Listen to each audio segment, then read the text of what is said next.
प्रिय बच्चों, आज हम आरोह भाग 2 के पाठ कैमरे में बंद अपाहिज का पठन पाठन करेंगे, जिसके कवि हैं रघुवीर सहाय जी। रघुवीर सहाय जी का जन्म सन 1929 में लखनऊ में हुआ था। इनकी मृत्यु सन 1990 में दिल्ली में हुई। इनकी प्रमुख रचनाएं सीढ़ियों पर धूप में, हंसो हंसो जल्दी हंसो,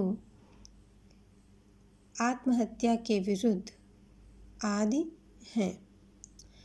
आइए हम कैमरे में बंद अपाहिज, जो कि एक बहुत ही मार्मिक कविता है, उसको पढ़ते हैं।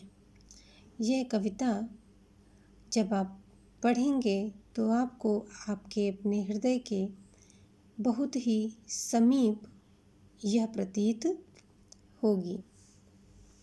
हम दूरदर्शन पर बोलेंगे, हम समर्थ शक्तिवान। यहाँ पर दूरदर्शन के लोगों के विषय में बात हो रही है। जो दूरदर्शन के कार्यकर्ता हैं, उनके बारे में बात हो रही है। वह कह रहे हैं कि हम दूरदर्शन पर बोलने के लिए एक कारोबारी हैं, जिन पर एक कारोबारी दबाव है। तो दृश्य संचार माध्यम में कार्यकर्ता दूरदर्शन पर बोलने के लिए स्वयं कारोबारी दबाव के कारण समर्थ और शक्तिवान होते हैं। हम एक दुर्बल को लाएंगे एक बंद कमरे में। हम एक दुर्बल को लाएंगे एक बंद कमरे में। कह रहे हैं कि वो अपने दायित्व को निभाना चाहते हैं और कहते हैं कि इसीलिए एक कमज़ोर अपाहिज का हम साक्षात्कार लेने के लिए एक बंद कमरे में कैमरे के सामने उसे लाएंगे। उससे पूछेंगे, तो आप क्या अपाहिज हैं? तो आप क्यों अपाहिज हैं?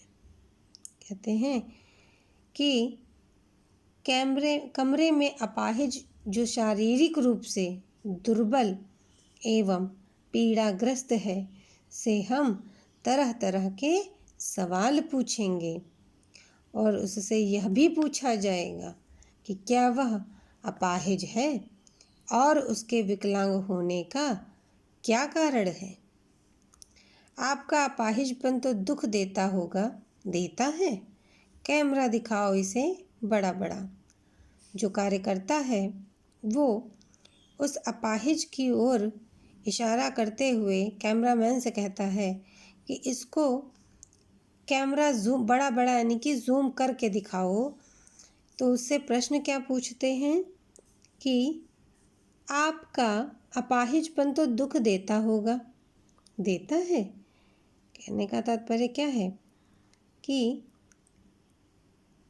उससे तरह तरह के प्रश्न पूछेंगे। उसके उत्तर देने के उपरांत आप पूछते हैं ना कि यहाँ पर पीड़ाग्रस्त होता होगा, दुख देता होगा, तो वही पूछ रहे हैं कि जब उससे तरह तरह के प्रश्न पूछते, जब उसके उत्तर हाँ में मिलते हैं, तो उसके उपरांत वो क्या पूछते हैं कि उसका अपाहिजपन उसे पीड़ा देता है?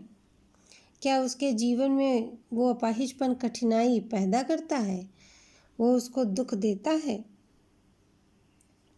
उस अपाहिजपन के द्वारा वह कैसा प्रतीत करता है? हाँ, तो बताइए, आपका दुख क्या है? जल्दी बताइए, वह दुख बताइए। वह बता नहीं पाएगा। उसके उत्तर देने के उपरांत अगला प्रश्न होगा कि उसका अपाहिजपन उसे पीड़ा देता होगा, उसके जीवन में कठिनाई पैदा करता होगा। उस अपाहिज द्वारा हाँ का उत्तर मिलने पर प्रश्नकर्ता का अगला प्रश्न होता है कि आपका दुख क्या है? लेकिन इस प्रश्न का उत्तर वह शीघ्रता से नहीं दे पाएगा, क्योंकि उसका दुख तो जग जाहिर है। तो वह इस प्रश्न के उत्तर को देना थोड़ा सा अटपटा सा महसूस करता है और वह इस प्रश्न का उत्तर दे पाने में अक्षम होता है और वह इस प्रश्न का उत्तर नहीं दे पाता है।